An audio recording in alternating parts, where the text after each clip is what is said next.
You have the board. You have 3 taunts in play. You think they have to trade, right? And then you still have a chance of winning the game. Oh no, look! There it is! The skill strike. The skill strike strikes again, and you have no chance in hell of winning that game. So that's quite unfortunate. But it gets better. Look, Assassin's Blade, buffed up with deadly poison, which they used throughout the game to clear the board. They could even silence your taunt. They had everything they needed, and even mind control tech was not enough. So, a couple of unfortunate games in this arena run. But that's to be expected. For every unfortunate game, there were more interesting games. So let's have a look at the draft very quickly. This is a Doomguard with a Void Caller combo there. Oh look, another Void Caller. So Void Caller Doomguard combo, really interesting already. And as you draft these Void Callers, the question you ask is, how many more demons can I draft? Oh look, Dread Infernal. That's pretty handy. So already looking like a demon-heavy deck. Obviously getting the Doomguard off of the Void Caller is pretty insane. Dread Infernal? Maybe you want to play it from hand because of the 1 damage AoE. But hey, it's still a 6/6, so getting it out of a Void Caller is still pretty great. A 2-drop, a 6-drop, or a PO. All are actually good here. We need 2s, but the PO is pretty insane. Oh look, another demon. Oh look, another demon, Floating Watcher. And a second Floating Watcher. Already, you start making predictions in your head of what insane plays you can make with Floating Watcher. And if they kill 1 Floating Watcher, you have a second one. Here, we've already got a Kraken, so taking the Worgen there I think is the right call, the right decision. I'm not putting much thought into these picks. This is, as I said earlier, Arena on the YESSSS server, and I just do this for fun, you know, to pass a bit of time when I've done my quests on EU. Therefore, I don't take this terribly seriously. My aim is often, can I do a draft within a minute, and then play the deck and see what happens. Oh look, another demon! Felguard! So, demons, demons, demons everywhere, and my interest is of course on the Floating Watcher. So, let's join this game in progress. This was our first game in the run. And I think he thought he was being clever. This Paladin in game 1 actually had the Equality Consecration combo. Of all things, Equality Consecration. Can you believe it? But I see everything, yes I do, because, oh, I just play a second Floating Watcher. Where's your Equality now? Where's your Consecration now? And the synergy here is crazy. Right, the synergy here is crazy. Next turn, we can tap and play the Dread Infernal. And that's a double damage. That's double damage to my Warlock hero, which means a double buff to the Floating Watcher. Now, he's looking at that Watcher and he's thinking, how do I deal with it? Because he knows I'm tapping next turn. He knows. My health total is still reasonably safe. The Paladin may have card advantage, but I have a Floating Watcher. Pass me that arc light spanner!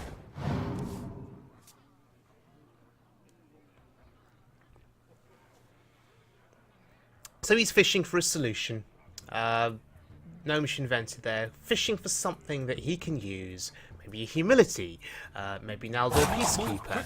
Something he can use. And he just hero powers. Wow, okay. Oh, and there it is. There's the Humility. Of course. Now he's thinking I'm safe. That's what he's thinking, right? Actually, not really.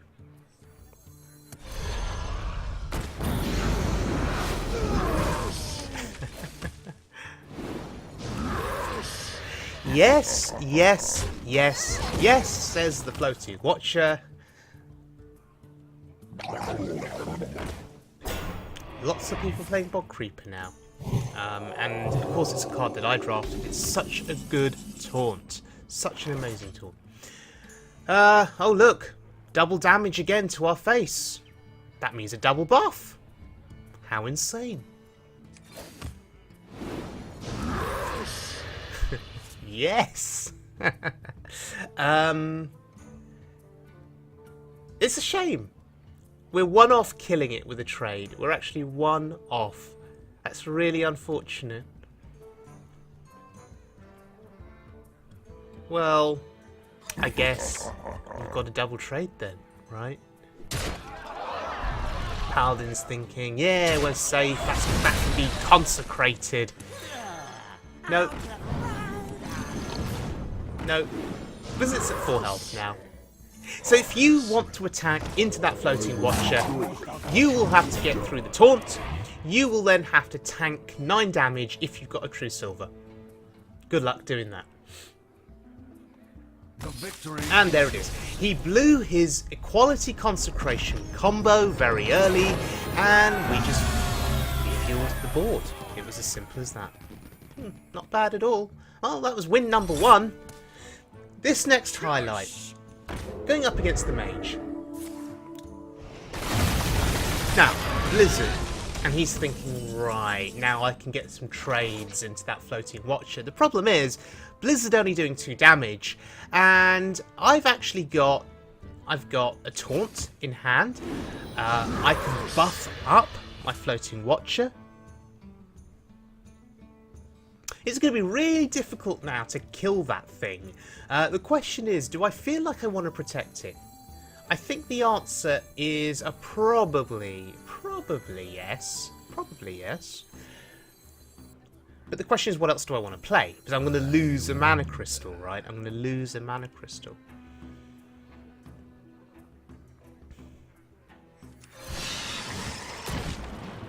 Maybe I don't want to protect it.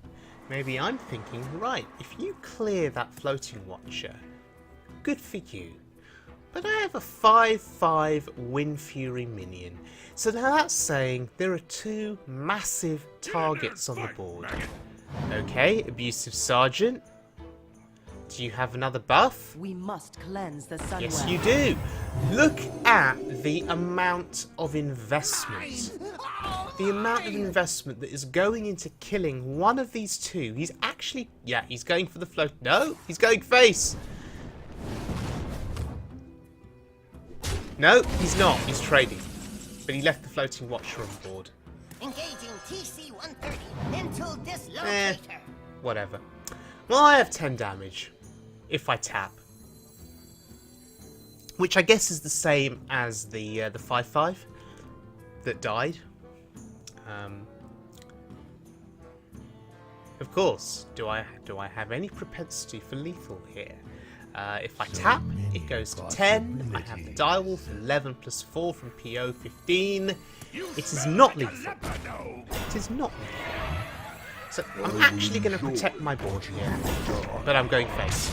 So kind of playing into Flame Strike, if he's got Flame Strike, but if he doesn't have it, I have 2 taunts protecting my floating watcher, and he doesn't have the Flame Strike, or he may be trying to draw for it now.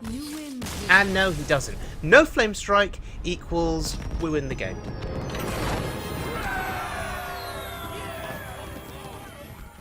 And that was win number 2, so already it's going pretty well. We're skipping forward here to having already got 5 wins in the bag. And we're actually going to look at this game in full. Because we're going up against a mage. Now, to be honest, as a Warlock, I seriously don't feel like I'm favoured going up against mages or paladins. With paladins, the risk is consecration. You already saw a highlight earlier with the equality consecration combo. That was game 1. Mages, of course, well, they have the Flame Strike. They have Blizzard, and so on. And mages do still appear to be the tier 1, the premier tier 1 class in Arena. So most of the time that I do Arena, and I do it on the Asia server now rather than on EU, it is mages that I face. Here we're playing the trading game.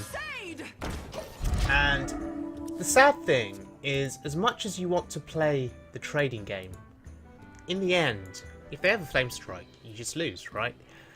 As a Warlock with a good early curve, you'll be emptying your hand, you'll tap, okay? occasionally to refill, but often it's just not enough. Particularly if they have 2 flame strikes, and I'm noticing that to be increasingly common as well.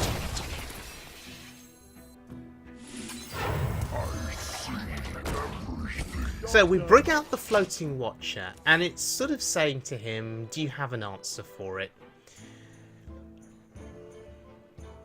Because I had to play something, right? Otherwise I just get tempered out of this game, so I had to play something. Not something you want to sacrifice. Now he's actually trading. He recognises how dangerous that Floating Watcher is, so good for him. Buying or selling. Oh, Soulfire. Now that is interesting. I can use the Soulfire here. I don't care particularly about discarding. That's good. So I tapped first, seeing what I would draw, and thankfully we discarded the Void Caller.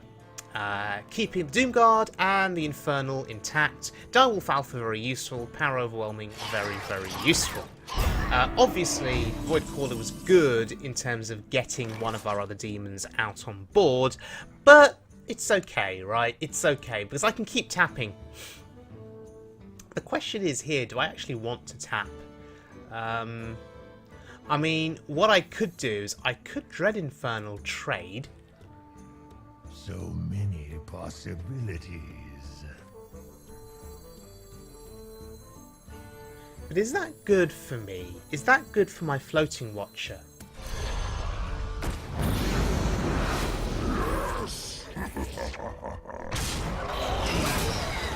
It puts it down to 2 health, and that's okay, right? I mean, this is a Flame Strike turn. If he Flame Strikes, Dread Infernal will still live, and that's why 6/6 body is so very good. So very good. Oh, he's going to get fancy here. Cabalist's Tome. Oh, that's interesting. But ultimately, that was a slow turn that did nothing for him.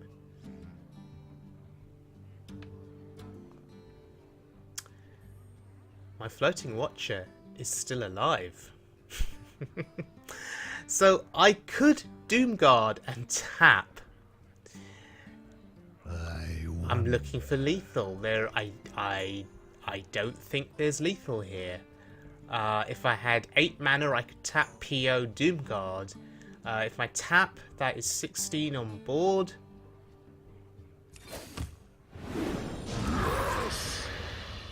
Okay. It's not enough. So we're trading. We are actually trading. And we're keeping the Floating Watcher alive as best as we can.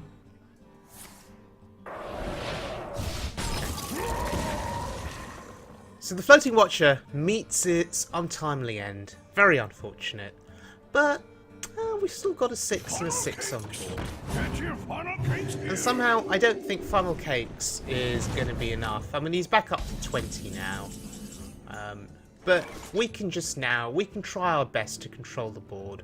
What is that? 12, 14, 16, 17, 18. It's lethal. Wow. Had to count that twice. No need to control the board when you've got this scary lethal, which is overkill. Wow.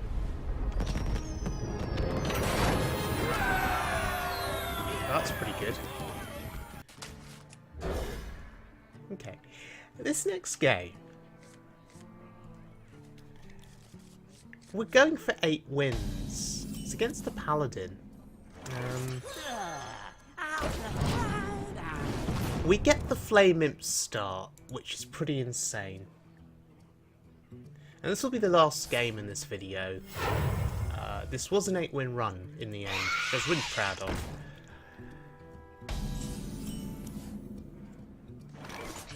Thankfully, we have an early curve. We're lacking a 3-drop, but we have a 4. We have a Floating Watcher, which you never really want to play on 5. You want to play it on 7 and tap, but You need a blessing? it's still a body, right, if needed. Like you saw in the previous game. So here we tap. nothing much to do. The young priestess can get out of control very quickly. It can start like the blood imp. It can start buffing minions, and that is not something that you want.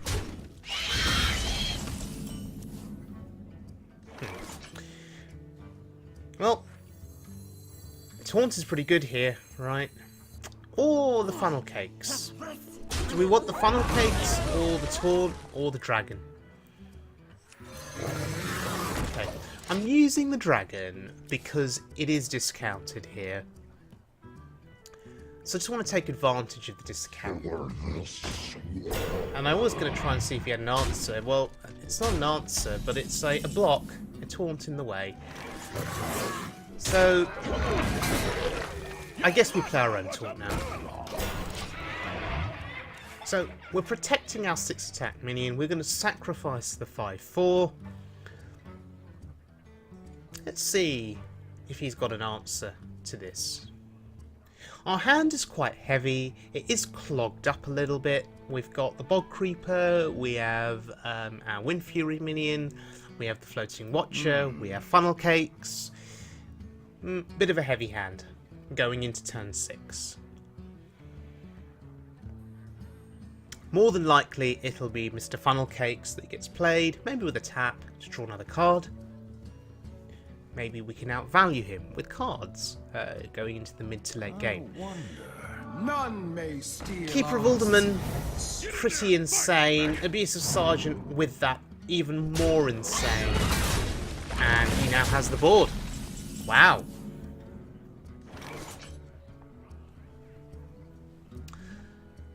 So, I could tap and play a taunt. Or I could play the Funnel Cakes. I think playing the Refreshment Vendor is fine. It's fine. What does it do? It eats up a couple of those minions, potentially in terms of trades. Oh my god! And that is a Moatlurker. He just used a Moatlurker on a Funnel Cake Vendor. That is a waste. You see now, you make this play, you put down a fat taunt, and you say, okay, what are you going to do? You've just used a Moatlurker on a weak minion, on a 3/5. How are you going to get through a 6/8? That is the question that you ask. And look, he has another Moatlurker. This dude drafted 2 Moatlurkers, and you can see while we're fighting over 8 wins, I mean, those Moatlurkers probably did a lot of good work for him in his earlier games. But look at me, I have Hellfire. The Funnel Cakes return, the Bog Creeper returns, and we're in a really good position because we can actually clear the board. Get wrecked, Mr. Paladin. Your Moatlurkers did nothing, and thank God we drafted that Hellfire. When I play Warlock Arena, I don't get offered AoE anywhere near as much, and taking the Hellfire there actually saved us. It really did.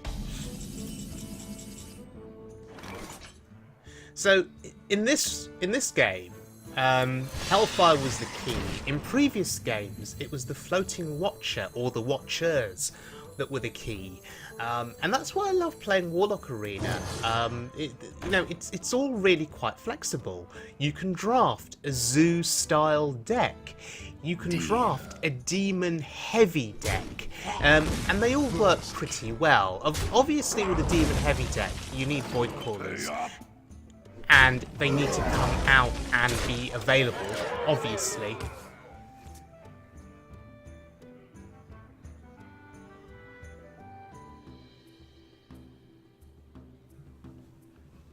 So, how does he deal with this? No, that's not going to do it. And it's over. So there we go. Arena on the Asia server. Slowly leveling up my Warlock. Slowly but surely. Managing 8 wins with this deck, which I was really proud of. So, thanks very much for joining me, everyone. I hope you enjoyed the video. If you did, please hit the subscribe button or leave a comment. I'd really appreciate it. And I'll see you all again very soon for more Arena content. but also more standard and more wild mode content. Do take care now.